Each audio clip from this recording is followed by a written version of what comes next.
Good morning. Today I'll be talking about metaphysical poetry and poets. Metaphysical poetry developed in an age which was going through the inspiration and aspirations of the Renaissance. The most distinctive feature of metaphysical poetry was the use of imagery and metaphysical conceits. The metaphysical poets were very different from their contemporary poets who were making compositions in romantic poetry and religious poetry. The use of words, symbols, and imagery in their poem was almost invariably unusual and striking. From their wide range of knowledge, the metaphysical poets drew remarkable comparisons, like comparing the lovers with a pair of compasses or showing love as an insect or spider, etc. These poets were not given the due credit in the age they were writing. Rather, they were severely criticized. It was in the modern age that Thomas Stearns Eliot revived this group of poets and gave them their due position and respect. John Donne was the most prominent writer of metaphysical poetry.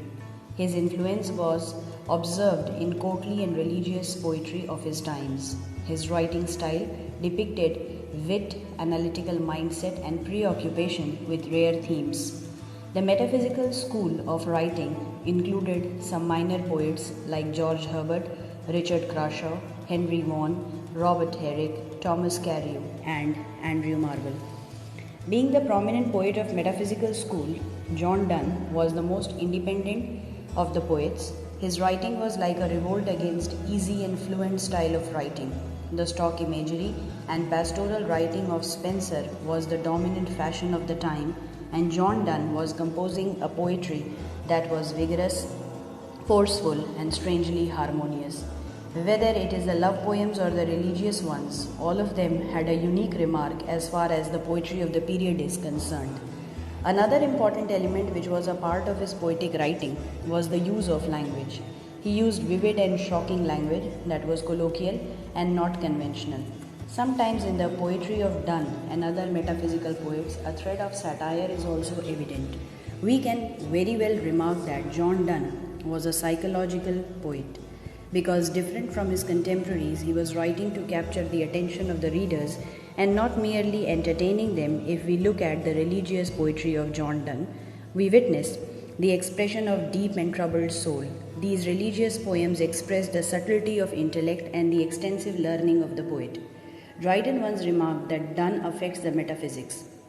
The word metaphysical basically reveals a depth of philosophy, a subtlety of reason, an amalgamation of thought and devotion, a blend of homely and sublime. In reading a metaphysical poem, the readers are continuously marked with variety and surprise. Apart from the metaphysical poetry, John Donne has also written some prose works which again express and portray his analytical mind, and often they have the dramatic appeal, sometimes personal and sometimes impersonal. So we can club all these ideas and mention that metaphysical poetry was basically a break from the typical Renaissance tradition of poetic writings. While John Donne was the center of the solar system of the metaphysical poets, other poets of the metaphysical regime were trying to compose poems that were trying to establish a new world order. Since at that particular time they were not so much revered because people failed to understand them because they were bound to listen and understand a typical kind of poetry. It was only in the modern age with the coming of T.S. Eliot on the scene that these poets were revived. I hope this video proves to be of help to each one of you. Please like, share and subscribe to the channel. I wish each one of you a great day ahead. Thank you for watching.